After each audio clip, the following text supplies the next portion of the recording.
بەشی حەوتەم شاکاری کلیۆپاترا لە کتێبی مێژووی کەنیزەی شازادەی میسر. دوای ئەوەی لە بەشی کتێبی یۆنانی چووینە دەرەوە، چووین بە بەشی عیبری داگەڕاین. کلیۆپاترا لەوێدا بردینی بۆ هۆدەیەک بە هاوکاری لێپرسراوی بەشەکە سندووقێکی کردەوە. کۆمەڵێک زۆر لە کاغەزی تیماجی مانهاتە بەرچاو. پێستی وشکراوەی بزنەکە پارچە پارچە دەکرێت و وەکو کاغەزی لێدێت. وەرگێڕی کوردی. کلیۆپاترا وتی لە هەموو سندووقەکانی ئەم بەشەدا تەنها یەک کتێب هەیە، ئەویش تەوراتە. ئەنتوان وتی تەورات چییە؟ کلیۆپاترا وتی تەورات کتێبی جوولەکەیە و هەمان ئەو تەوراتەی کە تۆ لێرەدا دەیبینیت لە بەشی کتێبەکانی یۆنانیشدا هەیە. ئەنتوان وتی ئایا یۆنانیەکانیش تەوراتیان هەیە؟ کلیۆپاترا پێی وت نەخێر، بەڵام ئەو تەوراتەی کە لە بەشی کتێبی یۆنانیدا هەیە وەرگێڕانی ئەم تەوراتەیە بە زمانی یۆنانی و ئەو وەرگێڕانەشیان هەر لەسەر پێستی بزن نووسیوەتەوە، بۆیە یەک ژووری پڕ کردەوە. ئەنتوان بە پێکەنینێکی گاڵتەجاڕیەوە وتی ئایا ئەو وەرگێڕانەی کە ژوورێکی پڕ کردووە هەر دەبوایە تەوراتێکی تر بە زمانی یۆنانی هەبوایە؟ کلیۆپاترا وتی وەرگێڕانی تەورات باپیرەی من بەتلیمۆسی دووەم کە بە فیلادلف ناسراوە و 39 ساڵ پاشایەتی کردووە. بەتلیمۆسی دووەم کە ناسراوە بە فیلادلف یان ناسراوە بە فیلاتلیفۆس واتە خۆشەویستی باوک، کە ساڵی 285 بۆ 246 پێش زاین لە میسردا پاشایەتی کردووە و یەکێک بووە لە پاشا بەتواناکانی میسر و ڕۆژگاری خۆی.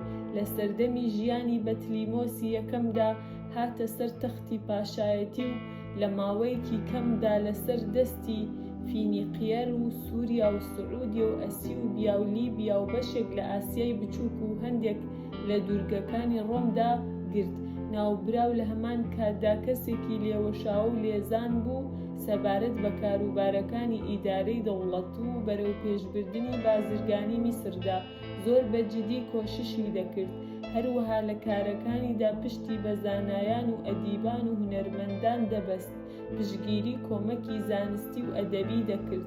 وەرگێڕانی تەورات کە بە سەردەمی دێرینی تەوراتی حەفا ناسراوە لەلایەن ئەوەوە کراوە. هەروەها فانۆسی دەریاییش هەر لە سەردەمی ئەودا دروست کراوە. وەرگێڕی فارسی. ئەنتوان وتی کلیۆپاترا من پێم وایە دەبێت لە تۆ بترسم. کلیۆپاترا وتی لەبەر چی؟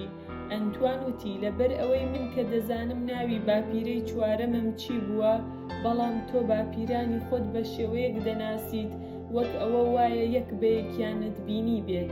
کلیۆپاترا وتی بەڵێ، من 12 پشتی خۆم کە هەمویان پاشای میسر بوون بە شێوەیەک دەناسم وەک بڵێیت من لە ڕۆژگاری پاشایەتی ئەواندا ژیاوم.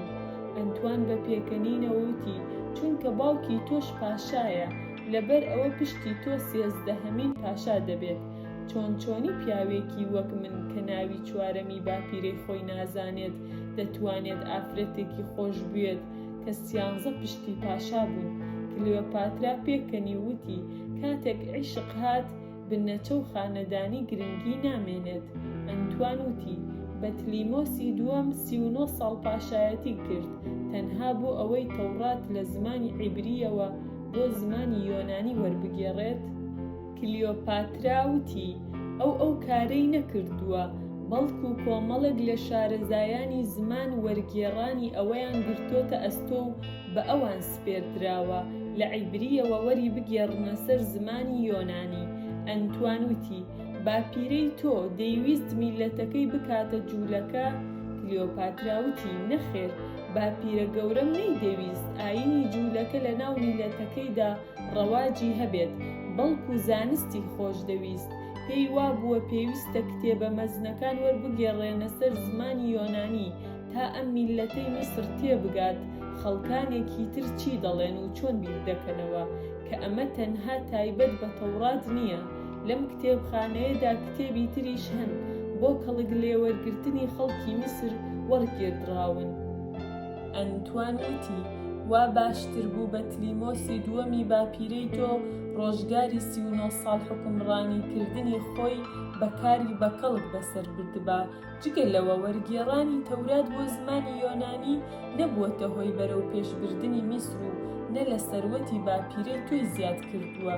کلیۆپاترا پێیوت کارەکانی بەتلیمۆسی دووەم تەنها وەرگێڕانی تەورات نەبووە لە زمانی عیبریەوە بۆ زمانی یۆنانی، بەڵکو زۆر کاری گەورەی تری ئەنجام داون.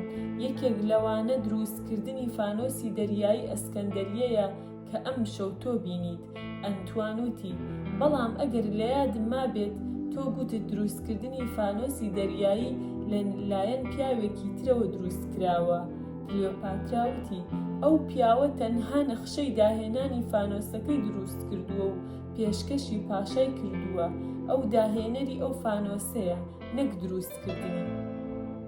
سوسترادوس کیندوس کەسێکی هەژار بووە و نەیتوانیوە فانۆسی دەریایی ئەسکەندەریە دروست بکات، بەڵام کاتێک باپیرم زانی داهێنانەکەی ئەو بۆ ڕەواجی بازرگانیکردن لە بەندەری ئەسکەندەریەدا بە کەڵکە ئەو چرایی دروست کردووە و بۆ ئەوەی ئەم زاناییەش بە خۆشگوزەرانی بژی موچەیەکی باشی بۆ بڕیەوە.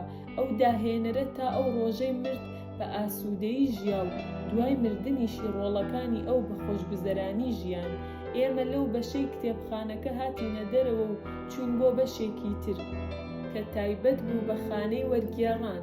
لەو شەوەدا ئەو کەسانەی کە لە بەشی خانەی وەرگێڕان کاریان دەکرد زۆر نەبوون، بەڵکو زۆرینەی ئەو کەسانەی لێرەدا کار دەکەن شەوانە دەچنەوە ماڵەکانی خۆیان و بە ڕۆژ کار دەکەن. ئەنتوان بەدەستی ئاماژەی بۆ چەند کەسێک کرد کە لەوێدا بوون و پرسی ئایا ئەوانە شارەزایانن؟ کلیۆپاترا وتی لەم کتێبخانەیەدا هەمووان شارەزا و دانان، جگە لە خزمەتچیانی کتێبخانە و پاسەوانان نەبێت. کەسی تر لێرەدا نییە کە دانا نەبێت. ئەوانەشی لێرەدا کار دەکەن کارمەتی دەوڵەتن و موچە لە دەوڵەت وەردەگرن.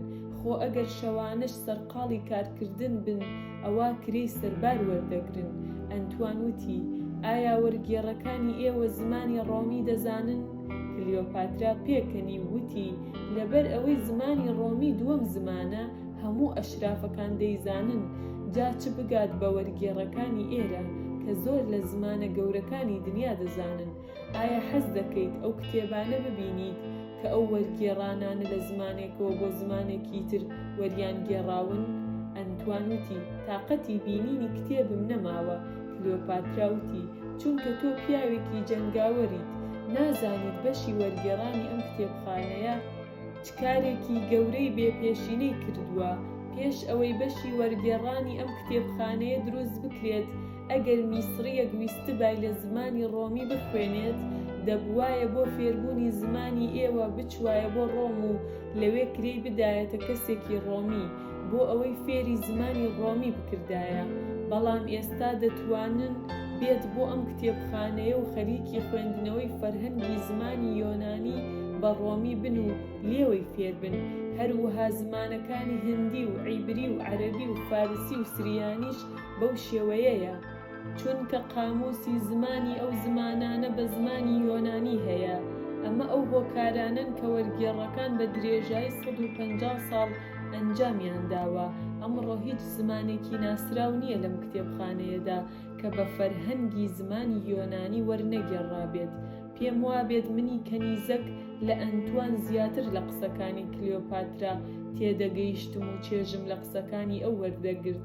ئەنتوان بەهای مەعنەوی کتێبخانەکەی نەدەزانی و تەنها سەری لە زۆری کتێبەکان و بوونی دانایانی نەتەوەی هەمەجۆر سوڕما بوو، چونکە لەو کتێبخانەیەدا دانایانی میلەتی هەمەجۆر بوونیان هەبوو، بە تایبەت دانیشمەندانی ئێرانی و یۆنانی. هەر دانیشمەندێکیش جلوبەرگی میلی خۆی لەبەردا بوو کە زۆربەی ئەوانە زمانی یۆنانی یان ڕۆمیان دەزانی. بەڵام ئەگەر ئەو دوو زمانەشی نەزانی بە ئەوە هەر دەیتوانی کەڵک لە کتێبەکانی تری کتێبخانەکە وەربگرێت. ئەمە جگە لەوەی بە زمانی خۆشیان کتێبەکان لەوێدا دەست دەکەوت. کاتێک کلیۆپاترا زانی میوانەکەی ماندووە وتی تەماشاکردن بەسە و پێویستە لە کتێبخانەکە بچینە دەرەوە و بڕۆین ئیسراحەت بکەین. ئێمە لە گۆشەی کتێبخانەکە هاتینە دەرەوە و پێمان نایە هۆڵە گەورەکەی کە هەموو بەشەکانی دەکەوتنە سەر.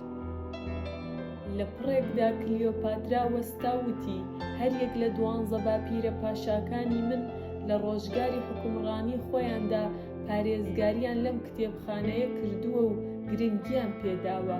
لەم کتێبخانەیەدا کتێب هەن بۆ دەستکەوتنی ئەمانە لە وڵاتانی تر کەسانێک بۆ مەملەکەتی دوورەدەست ڕۆیشتون و بەرگەی ماندووبوون و ئازاریان گرتووە و زێڕ و زیویان داوە بۆ ئەوەی ئەو کتێبانە بهێنن بۆ ئێرە، بۆ ئەوەی لەناو نەچن و ڕزگاریان بکەن بە پارێزراوی بمێننەوە و شکۆ و مەزنی ئەم کتێبخانەیەش مەرکەزیەت پەیدا دەکات. ئەنتوان وتی من پێم وایە جگە لەوەی کۆکردنەوەی ئەو کتێبانە کەڵکی بۆ پاشایانی میسر نییە، نەیەک جەنگاوەریش زیاد دەکات و نەیەک لیرەی زێڕیش دەچێتە خەزنەی ئەوانەوە، هەتا سەبارەت بەو شێتانەی کە تەمەنی خۆیان بە کتێبەوە خەریک دەکەن کەڵکی لێ وەرناگرن. کلیۆپاترا لێی پرسی بۆچی؟ ئەنتوان وتی شەڕێک بەسە ئەم کتێبانە لەناو ببات و شوێنەواری کتێبەکان نەهێڵێت. کلیۆپاترا وتی شەڕ چ کارێکی بەو کتێبانەیە؟ ئەنتوان بە پێکەنینەوە وتی ئەگەر سەرکردەیەکی داگیرکار کتێبی خۆش نەوێت وەکو من میسر بگرێت، دوور نییە ئەو کتابانە لەناو بەرێت و سەرئەنجام ڕەنجی هەموو باوک و باپیرانی تۆ و ئەو کەسانەی لەو کتێبخانەیەدا ڕەنجیان کێشاوە ماندووبوون بەبا بەرێت. دوای ئەم قسەیە کلیۆپاترا و میوانەکەی لە کتێبخانەکە هاتنە دەرەوە و سواری کەژاوەکە بووین و ڕێگای کۆشکی پاشایەتیمان گرتە بەر.